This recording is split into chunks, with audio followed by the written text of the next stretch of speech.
بسم اللہ الرحمن الرحیم۔ جس غزل کا مطالعہ ہم کر رہے ہیں، ستائش گر ہے زاہد جس قدر، ستائش گر ہے زاہد اس قدر جس باغ رضواں کا، اس غزل کا ہم نے غالباً 6 اشعار پڑھ لیے تھے۔ آج ہم 7ویں شعر سے اس کی ابتدا کر رہے ہیں۔ میں اس کی سلائیڈز آپ کے ساتھ شیئر کر دیتا ہوں۔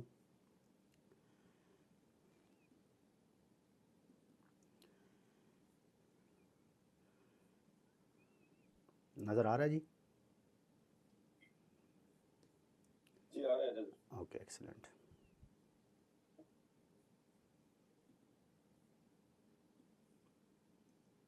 پرفیکٹ۔ تو یہ شعر اگا ہے گھر میں ہر سو سبزہ ویرانی تماشا کر، مدار اب کھودنے پر گھاس کے ہے میرے درباں کا۔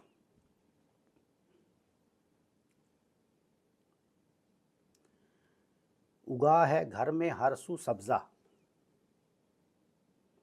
ویرانی تماشا کر، ویرانی تماشا کر یعنی ویرانی کو دیکھ۔ کوئی مشکل الفاظ نہیں ہے اس میں۔ تو یہ جو لفظ ہے ویرانی تماشا کر یعنی اس ویرانی کو دیکھ، اس سے یہ معلوم ہوتا ہے کہ اس شعر کا مضمون بہت عام مضمون ہے جو غالب کے ہاں بہت زیادہ ملتا ہے۔ آپ کو یاد ہوگا، اور وہ مضمون کیا ہے؟ تنہائی یا ویرانی، کہ انسان اپنے اندر جو تنہائی محسوس کرتا ہے اور اس ہجوم میں بھی اپنے آپ کو تنہا پاتا ہے، تو وہ اس کا بیان ہے۔ یہ آپ کو یاد ہوگا جب ہم نے سب سے پہلی غزل پڑھی تھی، وہ والی نقش فریادی ہے کس کی شوخی تحریر کا، تو ہم نے ایک بات کی تھی کہ اس غزل کی ایک خوبی یہ تھی کہ اس میں غالب نے اپنے سب سے اہم 5 مضامین ایک جگہ جمع کر دیے تھے 5 اشعار میں، یہ یاد ہوگا آپ کو۔ اور اس میں دوسرا شعر جو تھا، کاو کاوے سخت جانی ہائے تنہائی نہ پوچھ، صبح کرنا شام کا لانا ہے جوئے شیر کا، جو مضمون اس شعر کا تھا وہی مضمون اس شعر کا بھی، اور اس کے علاوہ بھی جتنے اشعار اس مضمون کے متعلق غالب نے کہے ہیں، اس کا بنیادی مضمون یعنی وہی ہے، ویرانی، تنہائی۔ اور اس میں آپ کو یاد ہوگا ہم نے یہ ڈسکس کیا تھا کہ جو چیز ہستی کو موجب آزار بناتی ہے، اس میں ایک تو وہ چیز تھی، آپ کو یاد ہوگا، ایک عارضی پن، اس ہستی کا عارضی پن، یعنی ایک طرف تو حسن کامل اور دوسری طرف اس کا عارضی پن، جس میں ہم نے یہ ڈسکس کیا تھا نا، کاغذی ہے پیرہن، کہ اس کا یعنی حسن اپنی ساری تابانی کے باوجود، اپنی ساری اکملیت کے باوجود، پیکر ہونے کے باوجود، اس میں ایک کاغذی پن ہے، عارضی پن ہے، یعنی اس کو ختم ہو جانا ہے، تو یہ موجب آزار بنا۔ لیکن اس کے ساتھ دوسری جگہ پہ انہوں نے فرمایا کہ یہ موجب آزار ہستی جو ہے یہ اور بھی آزار کا باعث بن جاتی ہے، جب ہر شخص باوجود اس کے کہ وہ ایک دوسرے کے ساتھ رہتا ہے، باوجود اس کے کہ اس کے پاس کمیونیکیشن کے ذرائع زبان موجود ہیں، نطق موجود ہے، باوجود اس کے کہ وہ فطری طور پہ معاشرت کا طلبگار رہتا ہے، معاشرت قائم کرتا ہے، یہ اس کا فطری تقاضے، اس سارے کے باوجود، اس ہر چیز کے باوجود وہ تنہا ہے۔ ہر فرد اپنی ذات میں تنہا ہے اور وہ تنہائی محسوس کرتا ہے۔ تو یہ تنہائی کا جو پورا احساس ہے، یہ غالب کے ہاں آ کے اور بھی بڑھ جاتا ہے، کیونکہ وہ اتنا حساس ہے اس بارے میں۔ آپ دیکھیں گے، ابھی تک بھی آپ دیکھ رہے ہیں کہ 3-4 اشعار اس کی پچھلی ساری غزلیں جتنی ہم نے پڑھی ہیں، اس میں تنہائی کے مضمون کو بہت اجاگر کرتا ہے، اور خاص طور پہ اس نے اپنی پہلی غزل میں جو بیان کیا، جس کی شعر کی طرف میں نے توجہ دلائی ہے، اس میں بھی وہ آخری درجے میں یہ بات کر رہا ہے کہ کاو کاوے سخت جانی ہائے تنہائی نہ پوچھ۔ تو یہ جو تنہائی کی سخت جانیوں کی کاوش، اس کے بارے میں نہ پوچھ، یہاں پہ بھی وصل میں اسی ویرانی کا ذکر کر رہا ہے، اسی تنہائی کا ذکر کر رہا ہے، اسی ہجوم میں رہتے ہوئے، ہجوم میں رہنے کے بعد، یعنی وہ کہنا یہ چاہ رہا ہے کہ ہم جب ایک ہجوم میں رہتے ہیں یا آپ کہہ لیں ایک معاشرت میں رہتے ہیں تو ہم باوجود اس کے کہ ہم ایک دوسرے کے محتاج بھی ہیں محتاج علیہ بھی ہیں، لیکن ساری احتیاجات کے باوجود ہم تنہا ہیں۔ یہ تنہائی اس طرح اس کو اندر سے کاٹ کھاتی ہے۔ وہ کہتا ہے کہ یعنی وہ آپ یوں کہہ لیجئے کہ اگر یہ چند احتیاجات نہ ہوں، چند احتیاجات یا جس چیز کے ہم محتاج ہیں دوسرے کے، اگر اس کو ہٹا دیں تو آپ دیکھیں گے کہ وہ تنہائی جو ہے وہ آپ سے آپ کے فہم میں اجاگر ہو جائے گی۔ تو یہ مضمون ہے، یہ ساری میں نے جو داستان سنائی یہ اصل میں وہ مضمون ہے جس کو وہ گونہ گوں اسالیب کے ساتھ بیان کرتا رہتا ہے۔ اس شعر میں بھی دیکھیے ایک نیا اسلوب اس نے اپنایا ہے، اگا ہے گھر میں ہر سو سبزہ۔ اب جانتے ہیں کہ جب ہر طرف سبزہ اگاتا ہے تو اس کا کیا مطلب؟ اس کا مطلب یہ ہے کہ وہاں آنا جانا لوگوں کا نہیں ہے، جہاں آنا جانا نہ ہو وہاں وہ سبزہ دیواروں پر بھی اور ہر طرف سبزہ اگاتا ہے۔ تو یہ ایک بڑا انوکھا سا اسلوب اس نے اپنایا ہے، اسی مضمون کو جس کی طرف میں نے اشارہ کیا اسی کی طرف یعنی بتانا وہ وہی چاہتا ہے، اپنے اندر کی تنہائی اور اپنا کرب، تنہائی کے باعث اٹھ جانے والا کرب، اور وہی جس نے اس ہستی کو موجب آزار بنانے میں اور ایک طرح سے یعنی کیٹلسٹ کا کردار ادا کیا ہے۔ تو وہ کہتا ہے اگا ہے گھر میں ہر سو سبزہ، ویرانی تماشا کر، اس ویرانی کو دیکھو۔ کیا ویرانی ہے؟ کہ ہر طرف سبزہ ہی سبزہ اگا ہوا ہے۔ مدار اب کھودنے پر گھاس کے ہے میرے درباں کا، میرے گھر کا جو چوکیدار ہے، جو دربان ہے، اس کا مدار، اس کی یعنی نوکری کا مدار، اس کے کام کا سارا مدار اب صرف اس بات پہ ہے کہ بس وہ گھاس کاٹ رہا ہے، اس سبزے کو کاٹ رہا ہے، اور اس کے پاس کوئی اور کام نہیں باقی رکھا۔ تو یعنی اس میں آپ دیکھیں کہ یہ دلچسپ بات ہے، لیکن جو بتانے کی بات ہے وہ یہ ہے، یعنی جس طرف وہ اشارہ کر رہا ہے اپنی ساری الفاظ کے استعمالات کی دلچسپی قائم رکھنے کے باوجود جس طرف وہ توجہ دلا رہا ہے وہ بڑی کربناک ہے۔ اور وہ کرب کیا ہے؟ یعنی گھر میں آپ دربان کیوں رکھتے ہیں؟ کوئی خزانہ ہوتا ہے جس کی حفاظت کے لیے، یا گھر کے لوگ ہوتے ہیں جس کی حفاظت کے لیے۔ تو آپ دوسرے الفاظ میں یوں کہہ لیں کہ جان مال اور آبرو کی حفاظت کے لیے آپ کو دربان کی یا واچ مین کی ضرورت پڑتی ہے، رائٹ؟ تو اب وہ کہتا ہے کہ جان مال اور آبرو یہ تینوں رخصت ہوئیں، جان مال اور آبرو یہ تینوں رخصت ہوئیں، تو اگر یہ تینوں رخصت ہوئیں تو کیا چیز ہے جو باقی بچی؟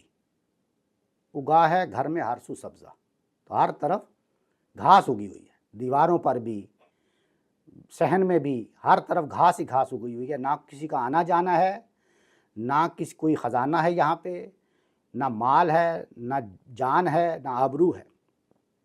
تو اب جو میرا دربان تھا اس کی نوکری کا یا اس کی جو ڈیوٹیز اینڈ رسپانسبلٹیز ہیں اس کا سارا مدار بس وہ گھاس کھودنے پر ہے دن بھر۔ یعنی آپ سمجھ رہے ہیں نا، جو الفاظ استعمال کیے بڑے سادہ الفاظ ہیں اور بڑے دلچسپ بھی ہیں، تو اس دلچسپی کے باوجود جو پیچھے مضمون ہے وہ بڑا تلخ ہے۔ تو اس سے جو بات نکلتی ہے وہ آپ نے محسوس کی، جیسے ہم نے کہا تھا نا کہ ایک پھول کا مضمون ہو تو 100 رنگ سے باندھوں۔ تو یہ جو بڑے شاعر ہوتے ہیں وہ یہی کرتے ہیں کہ بس ایک مضمون کو لے لیتے ہیں اور پھر اپنی بات میں ایسی ندرت پیدا کرتے ہیں، ایسی تبدیلیاں لاتے ہیں اسالیب میں، نئے اسالیب کے ساتھ وہی بات دہرا رہے ہوتے ہیں، لیکن مختلف اسالیب میں، مختلف پہلوؤں سے اس کا، مختلف زاویوں سے اس کو اجاگر کرتے رہتے ہیں۔ اب ایک طرف دیکھیے، ہم نے اشارہ کیا اس شعر کی طرف کہ کاوے، اب وہ اس شعر کا تو کوئی مقابلہ ہی نہیں ہے۔ آپ یوں کہہ لیں کہ غالب کے پورے دیوان میں اس مضمون کے لیے اگر آخری درجے میں کوئی اسلوب اپنایا جا سکتا تو وہ وہی ہے کہ کاوے سخت جانی ہائے تنہائی۔ آپ کو یاد ہے نا یہ شعر یا بھول گئے؟ یاد ہے نا؟ تو کاو ہم نے دیکھا تھا کاوش، یعنی وہ اس کی کاوش، اس کاویدن مصدر سے ہم نے کہا تھا نا، اس کا حاصل مصدر ہے کاویدن کا۔ تو کاوے سخت جانی ہائے، سخت جانی کی جمع ہے، سخت جانی ہا، اور اس کی مرکب اضافت کے ساتھ کیا ہوا؟ سخت جانی ہائے. یہ ساری بات ہم نے بڑی تفصیل سے پڑھی تھی. سخت جانی ہائے تنہائی، تو تنہائی کی سخت جانیوں کی کاوش کے بارے میں مت پوچھ مجھ سے، نہ پوچھ. تنہائی کی سخت جانیوں کی کاوش مت پوچھ. صبح کرنا شام کا لانا ہے جوئے شیر کا، کہ صبح کا شام کرنا جوئے شیر لانے کے مترادف ہے. تو اس تنہائی کو یا اس ویرانی کو جو اندر کی ویرانی ہے، اور یہ اس کے لیے ایک بہت بڑا مضمون ہے، یہ اس کے لیے ایک بہت بڑا مضمون ہے. کیونکہ اس کے اندر کا احساس ہے. ایک تو ہے نا کہ محض شاعری کے لیے شعراء جو ہیں وہ اس طرح کے مضامین لے آتے ہیں اور اس کے اندر وہ جذب اور کیف کی کیفیت جو ہے وہ پیدا نہیں کر سکتے. یہ بات بھی ہم لوگوں نے ڈسکس کی تھی، آپ کو یاد ہوگا جب ہم نے محاکات پہ بات کی تھی، اور یہ کہ کسی اس چیز کو اپنے پورے جذبے کے ساتھ ادا کرنا. غالب کے ساتھ یہ آپ بیتی ہے، یعنی غالب جو ہے وہ آپ کے جذبات کے ساتھ براہ راست کنیکٹ ہو جاتا ہے، کیونکہ وہ اپنی آپ بیتی جو ہے وہ بیان کر رہا ہوتا ہے. تو یہاں پہ بھی آپ دیکھیں گے بڑے سادہ الفاظ ہیں، بہت دلچسپ بات کی دربان کا ذکر کر کے اور گھاس کھودنے کا، اور یعنی ایسا لگتا ہے کہ جیسے یہ کوئی بڑا فنی شعر ہے، لیکن اس کے پیچھے جو کرب ہے، اس کے پیچھے جو آزار ہیں، وہ سوچنے کی چیز ہے، وہ دیکھنے کی چیز ہے. جی سلیم صاحب. ملک صاحب یہ گھاس جو آپ استعمال کریں لفظ، یہ شاید آج سے 100 سال پہلے ہوتا ہوگا. اب اس کو ہم ویڈ کہیں گے، کیونکہ گھاس تو بڑی محنت سے اگائی جاتی ہے. تو وہ جو چیزیں ویرانی میں جو ہے نا وہ مسلم خودرو جڑی بوٹیاں اگاتی ہے، جن کو سبز گھاس پھوس کہا جاتا ہے. صحیح ہے. تو بس اس میں جو دلچسپی کا پہلو ہے اس کو آپ نے لے لیا بالکل. لیکن اس میں جو چیز میں بتا رہا ہوں نا کہ وہ کہنا کیا چاہ رہا ہے، وہ بہت شدید چیز ہے، بڑی کربناک چیز ہے. جی خدیجہ. السلام علیکم سر. وعلیکم السلام. یہ لفظ آپ نے ابھی استعمال کیا محاکات، تو شاید میرے ذہن سے وہ نکل گیا ہے، وہ پلیز دہرا دیں، اس سے کیا مراد ہے؟ محاکات کا مطلب ہوتا ہے، یہ لفظ نکلا حقائق سے ہی ہے، کہ کسی چیز کو جیسے آپ دیکھتے ہیں، جیسے آپ ایکسپیرینس کرتے ہیں، اس طرح اس کو بیان کر دیتے ہیں. اس کی ہم نے ایک مثال دی تھی کہ اورنگزیب کے دربار میں کسی مصور نے ایک پینٹنگ پیش کی تھی، اور وہ ایک خاتون کی پینٹنگ تھی، اور اس میں اس کی جو مور پنکھ ہوتا ہے اس سے کوئی شخص جو ہے اس کے پاؤں میں گدگدی کر رہا ہے اس خاتون کی، اور اس گدگدی کے نتیجے میں اس کے چہرے پر جو مسکراہٹ اور اس کی آنکھوں میں جو جھرجھراہٹ سی محسوس ہوتی ہے، اس کو اس پینٹر نے بنا دیا، پینٹ کر دیا. تو یہ جو جھرجھراہٹ اور مسکراہٹ کے جو تاثرات پینٹ کر دیے، اس چیز کو کہتے ہیں محاکات. جو آپ نے دیکھا اسی طرح اس کو بیان کر دیا. تو یہ سب سے پہلے اصل میں ارسطوٹل نے یہ بات بتائی تھی. ارسطو نے اس کی ایک کتاب ہے پوئزی، اس میں اس نے بتایا تھا کہ شاعری کیا ہے، شعر کیا ہے. تو شعر دراصل کیا ہے، ایونچولی جو نتیجہ نکلتا ہے وہ یہ ہے کہ شعر اصل میں محاکات ہے. اس کا مطلب ہے کہ جو آپ دیکھتے ہیں، جو آپ محسوس کرتے ہیں خارج میں، اس کو آپ بیان کر دیتے ہیں. ہم نے یہ بات بھی بتائی تھی اس کے مقابلے میں.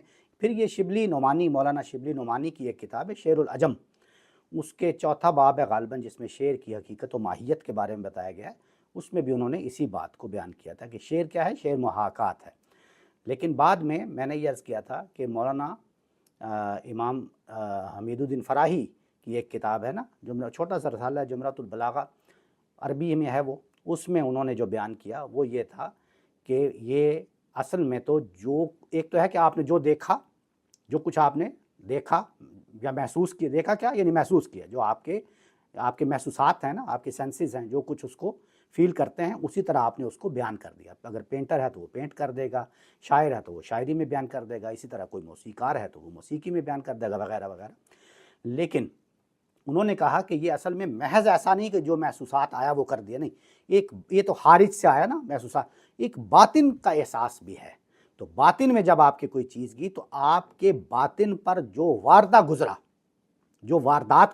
گزری، اس واردات کو آپ نے جذب و مستی کے عالم میں، یعنی اس کے ساتھ جذبات کا اضافہ ہو گیا. اب تو پھر اب جو آپ نے بیان کیا ہے وہ ہے شعر. تو یہ تھوڑا سا فرق ہے محاکات میں اور جو انہوں نے محاکات کہا تو انہوں نے جو چیز کی آپ یوں کہہ لیں کہ انسان کے باطن پر گزرنے والے واردات اس کا لطیف انداز میں اظہار تو چاہتا ہی ہے. انسان اظہار چاہتا ہے، جو کچھ اس پہ گزرتی ہے وہ اظہار چاہتا ہے. تو باطن پہ جو کچھ گزرتی یعنی کچھ دیکھا آپ نے یا محسوس کیا آپ اس کو، یعنی خارج میں اس کا کچھ نہ کچھ احساس آپ کے اندر جائے گا نا. تو وہ جو احساس اندر جا رہا ہے اس سے خوشی بھی ہو سکتی ہے، غمی بھی ہو سکتی ہے، اس سے مطلب بہت سارے احساسات آپ کے اندر پیدا ہوتے ہیں. وہ جو پیدا ہوا اس کو ایز اٹ از ایسا آپ نے بیان کر دیا کہ وہ جو جذبے کی کیفیت آپ پر گزری تھی وہ آپ کے قاری پر بھی گزرے، سننے والے کو یا دیکھنے والے کو یا محسوس کرنے والے پر بھی وہی کیفیت طاری کر دیں آپ. اب جیسے میں نے اسی شعر کی مثال دی تھی نا، کاوے سخت جانی ہائے تنہائی، تو یہ ایک ایسا شعر ہے کہ آپ اس کو جب سنتے ہیں یا پڑھتے ہیں اس کیفیت میں جا کے یہ آپ پر اثر کرتا ہے. ابھی کل پرسوں کی بات ہے، ایک دوست، مجھے اب میرے ذہن میں نہیں آ رہے کون دوست ہے، کسی نے بات کی، وہ کہہ رہے تھے کہ یار میں یہ غالباً نصرت فتح علی کا ذکر کر رہے تھے کہ نصرت فتح علی کا فلاں گانا جب سنتا ہوں تو جو ہی میں وہ گانا سننا شروع کرتا ہوں میرے آنسو ٹپکنے شروع ہو جاتے ہیں. اور وہ مجھ سے کہہ رہے تھے کہ یار یہ کیا ہے، یہ کیا چیز ہے، یعنی ایسا کیوں ہوتا ہے. تو وہ یہی چیز ہے کہ وہ جو کچھ جس طرح اس نے بیان کیا ہے اب وہ آپ پر گزرنی شروع ہو گئی ہے اس کی آواز کے ذریعے سے، یعنی اور تو کچھ نہیں ہے نا. آپ کے اوپر وہ اسی طرح اثر انداز ہونا شروع. اسی طرح آپ شاعری پڑھتے ہیں، اسی طرح آپ کوئی مصوری دیکھتے ہیں، کچھ بھی آپ فنون لطیفہ میں سے اس طرح کی چیز، وہ اس طرح آپ نے دیکھا ہوگا قوالیاں سن کے کچھ لوگ وجد میں آ جاتے ہیں، تو یہ آپ پر وہ تاثیر ہونی شروع ہو جاتی ہے. تو اس کو کہتے ہیں محاکات، اور اس کو کہتے ہیں یعنی آپ کے باطن پر گزرنے والے واردات کا لطیف انداز میں اظہار. وہ کیا ہے؟ وہ شعر ہے. تو شعر کو اس طرح انہوں نے ڈیفائن کیا تھا. آئی ہوپ کہ بہت شکریہ. ویلکم. تو یہاں پہ بھی آپ دیکھیے، یہاں پہ مثال کے طور پہ دوسرے مصرے کو آپ دیکھیں، مدار اب کھودنے پر گھاس کے ہے میرے دربار. تو یہ کیا ہے؟ تھوڑی سی دلچسپی پیدا ہوتی ہے اس میں، یعنی ایک طرح سے فنی چیز لگتی ہے شاعری میں، تھوڑا سا ایک ڈیفرنٹ اسلوب لگتا ہے. گھاس کھودنے پر مدار ہے میرے دربان کا گھاس کھودنے پر مدار رہ گیا اور تو کوئی کام نہیں اس کے پاس، لگتا ہے نا دلچسپی کا. لیکن آپ جب اس کو پہلے مصرے کے ساتھ ملا کے پڑھتے ہیں تو یہ محض دلچسپی کا سامان نہیں رہتا، یہ ٹھک جا کے آپ کے دل کو لگتا ہے کہ بھئی یہ کہاں سے بات کر رہا ہے. کہ ایک گھر تھا جو آباد تھا اور وہ یعنی ہر چیز تھی وہاں پہ، رونق تھی یا رونق رہی ایک زمانے میں. تو اب کیا ہوا ہے؟ اب تنہائی ہے. یہ تنہائی کیسے آئی؟ یعنی ایسا نہیں کہ وہ بندے مر گئے اور خزانہ لٹ گیا، ایسا نہیں. یعنی اس کو شعور کے اس مقام پر پہنچا دیا اس نے کہ وہ ایسا حساس ہو گیا ہے کہ وہ، میں نے آپ کو عرض کیا نا کہ ساری معاشرت، ہر چیز، ساری احتیاجات کے باوجود وہ تنہائی محسوس کر رہا ہے، وہ ویرانی محسوس کر رہا ہے. تو وہ اس چیز کا بیان ہے. یہ چیز بھی یعنی اس کو سمجھنا بھی، اس کے لیے بھی وہ احساسات اور وہ چیز جو ہے آپ کے اندر پیدا ہوتی ہے جب آپ اس طرح کی کوئی نسخہ پڑھتے ہیں. اگا ہے گھر میں ہر سو سبزہ، ویرانی تماشا کر، یعنی ویرانی دیکھ. مدار اب کھودنے پر گھاس کے ہے میرے درباں کا. امید ہے یہ بڑا سادہ شعر تھا، لیکن اس پہ میں نے تھوڑی سی وقت اس لیے لگایا کہ یہ اصل میں ایسا سادہ نہیں ہے کہ اس کو ایک دلچسپ شعر پڑھ کے آپ آگے بڑھ جائیں. یہ اصل میں غالب کے بہت ہی اہم مضامین میں سے ایک مضمون ہے جس کو وہ بار بار بیان کرتا ہے. وہ اپنی ویرانی، اپنی تنہائی، اس کا بار بار بیان کرتا ہے. اس لیے میں نے اس پہ ذرا زیادہ ٹائم لگایا. اس کی وجہ یہ ہے کہ ہم جب کسی بڑے شاعر کے وہ جو چند اہم مضامین ہوتے ہیں ان کو سمجھ لیتے ہیں کہ یہ مضمون ہے تو پھر ہمیں یہ پتہ چل جاتا ہے کہ وہ اس کو مختلف اسالیب سے جب بیان کر رہا ہے تو اب آپ دیکھیں گے کہ یہ اصل میں جو مختلف اسالیب ہوتے ہیں یہ اس کو ادب عالیہ بنا دیتے ہیں. یہ بات واضح ہوئی نا کہ ادب عالیہ کیسے بن جائے؟ بات تو ایک ہی ہے جو بار بار کر رہا ہے، لیکن وہ کس طرح کس اسلوب سے کوئی بات بیان کرتا ہے تو وہی چیز اس کو ادب عالیہ کا نمونہ بنا دیتی ہے. کوئی سوال یا اشکال یا تبصرہ ہوا تو بتائیں. ملک صاحب اجازت دیں تو ارشاد. آپ کی بات میں تھوڑا اضافہ پلیز گو اہیڈ. کہ شاعر جو ہے وہ صرف اپنی قلبی واردات کا اظہار نہیں کرتا بلکہ اس سے آگے بڑھ کے اس کو اپنے ارد گرد کے جو سراؤنڈنگز ہیں ان پہ پروجیکٹ بھی کرتا ہے. تو اب جیسے یہ شعر جو ہے جس کو ہم پڑھ رہے ہیں یہ ایک بہت اچھی مثال ہے کہ شاعر کے اندر تنہائی ہے, اداسی ہے, تو اس فیلنگ کو اس نے ارد گرد پروجیکٹ کیا کہ یہ جو سارا سبزہ پھیلا ہوا ہے یہ اداسی اور ویرانی اور تنہائی کا مظہر ہے. لیکن یہی منظر جو ہے وہ ایک بڑی مشہور غالب کی ایک غزل ہے جو غالباً بہادر شاہ ظفر کی صحتیابی پہ انہوں نے کہی تھی, پھر اس انداز سے بہار آئی کہ ہوئے محرمہ تماشائی. واہ. تو اسی میں وہ اس منظر کو بھی بیان کرتے ہیں کہ سبزے کو جب کہیں جگہ نہ ملی بن گیا روئے آپ پر کائی. واہ. کہ ہر طرف سبزہ پھیلا ہوا ہے اور یہ خوشی کی علامت ہے. صحیح صحیح. آپ کی آخری بات آپ کی سنائی نہیں دی. جی جی اچھا یہ ڈاکٹر فیصل صاحب یا شاید آپ کی بات مکمل ہوئی, آپ ڈاکٹر ریاض صاحب بات کر رہے ہیں. بہت شکریہ, آپ نے بہت اچھا اضافہ کیا بات کا, تھینک یو سو مچ. جی ڈاکٹر ریاض صاحب آپ کی آواز واضح نہیں ہے غالباً کچھ. عام طور پر جی اب سے بہار لیتے ہیں جب ہم بہار میں لیکن یہاں پر شہر میں سبزی کا ہے وہ ویرانی کا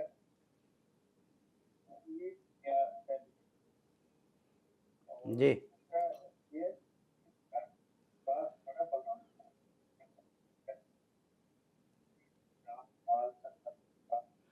یہ معذرت چاہتا ہوں ڈاکٹر ریاض صاحب, آپ کی آواز اس طرح واضح نہیں ہوئی, لیکن جو جتنی بات میں سمجھ سکا ہوں آپ یہ کہہ رہے ہیں کہ بالعموم تو ہم سبزے کو بڑی خوشائن چیز سمجھتے ہیں اور سرسبز ہونا اور اس کو بارونق اور چیز کو ہم سمجھتے ہیں, لیکن یہاں پہ ویرانی کے ساتھ اس نے تو ہم یہ دونوں چیزیں ہوتی ہیں, تو اس نے اسی پہلو کو اجاگر کیا کیونکہ آگے بتا دیا نا ویرانی تماشا کر.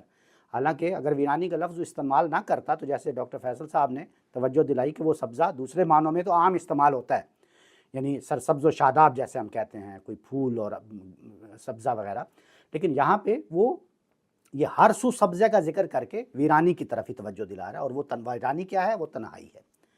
جی یہ یہی کہہ رہے ہیں کہ گھر میں ہر سو سبزہ اگا ہوا ہے. جی جی وہ دیواروں پہ یا جی چھت پہ یا ہر طرف جو جس سبزے کی ڈاکٹر صاحب بات کر رہے ہیں وہ ہے, وہ تو پارک جی میں جی جی بالکل باغیچے میں جی پھولوں کی جڑیاں وہ اور چیز ہے, یہ Exact. تو گھر میں ہر طرف. ایگزیکٹلی.